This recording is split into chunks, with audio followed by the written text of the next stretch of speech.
Hello students, इस video में हम लोग क्लास 10 के एक्सरसाइज 5.2 का क्वेश्चन नंबर 6 और 7 सॉल्व करेंगे। क्वेश्चन नंबर 6 में है check whether -150 is term of the AP. यहाँ पर हमारे पास एक सीरीज है और इसमें पूछ रहा है कि इस सीरीज में 11, 8, 5, 2 इस सीरीज में क्या हमको, अगर इसी तरह से आगे चलें तो क्या हमको -150 मिलेगा या नहीं मिलेगा। तो हम सपोज करते हैं कि -150 इस सीरीज में आगे चल के कहीं ना कहीं है। तो जब इस सीरीज में -150 है तो यहां से यहां तक जो नंबर ऑफ टर्म्स होंगे वो सारे number of terms whole number में होंगे, फ्रैक्शन में तो होंगे नहीं, क्योंकि जब ये हमारा फर्स्ट टर्म है, ये सेकेंड टर्म है, ये थर्ड टर्म है, ये फोर्थ टर्म है, तो इसी तरह से आगे चलेंगे तो हमको जो नंबर ऑफ टर्म्स मिलेंगे वो होल नंबर में मिलेंगे। तो इसको चेक कर लेते हैं कि क्या हम ये जो -150 यहाँ से यहाँ तक जो n का वैल्यू है वो होल नंबर है या नहीं है। तो यहाँ पर हमारे पास फर्स्ट टर्म यानी कि a का वैल्यू तो पता है, a है हमारे पास 11। d कॉमन डिफरेंस कैसे निकालते हैं? Common difference second term minus first term करके, तो सेकेंड टर्म 8 है और फर्स्ट टर्म 11 है, तो जब कॉमन डिफरेंस निकालेंगे तो हमको -3 कॉमन डिफरेंस मिलेगा। और nth टर्म यानी कि लास्ट टर्म ये n जो है ये -150 है। तो अब n का वैल्यू चेक करते हैं कि n का वैल्यू हमारा होल नंबर आ रहा है या नहीं आ रहा है। तो हमारे पास फॉर्मूला है an equal to a plus n minus 1 into D. an का वैल्यू पता है -150, a पता है 11 प्लस n माइनस 1 और d का वैल्यू है -3। तो ये +11 है, इधर लाएंगे तो -11, तो -150 minus 11 equal to n minus 1 into -3। तो इसको जब ऐड करेंगे तो -161 equal to n minus 1 into -3, into में है -3, इधर आएगा डिवीजन में, -161 divided by -3 equal to n minus 1। तो इसको जब हम कैंसिल कराएंगे तो 3 5 जा 15 यानी कि 5.3 समथिंग इस तरह से n का वैल्यू हमको n-1 का वैल्यू मिलेगा। तो यहाँ देखते हैं कि n का जो वैल्यू होगा 6.3 n का वैल्यू, और 6.3 जो है ये तो होल नंबर है नहीं, यानी कि इस सीरीज में हमको कहीं -150 नहीं मिलेगा। चलते हैं नेक्स्ट क्वेश्चन की तरफ। क्वेश्चन नंबर 7 में है find 31st term of AP whose 11th term is 38। किसी सीरीज का 11th टर्म 38 है और 16th टर्म 73 है।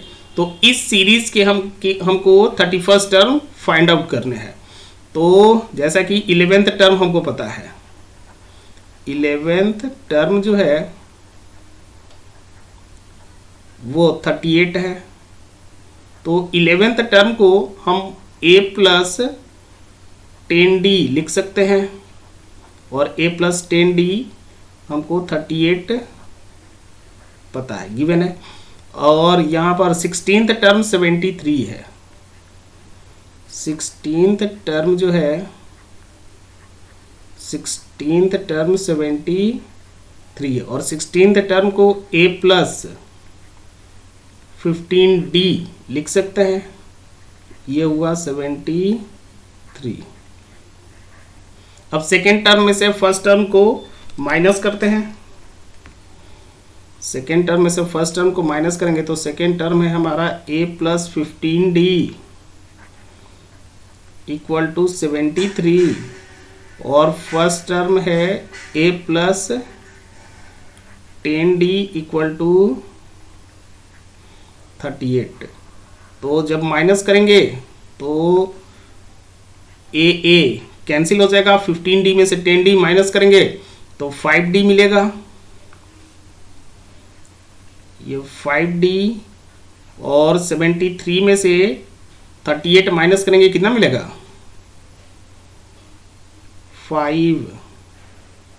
35, यानी कि D का जो वैल्यू मिलेगा वो 35 डिवाइडेड बाई 5, यानी कि D हमको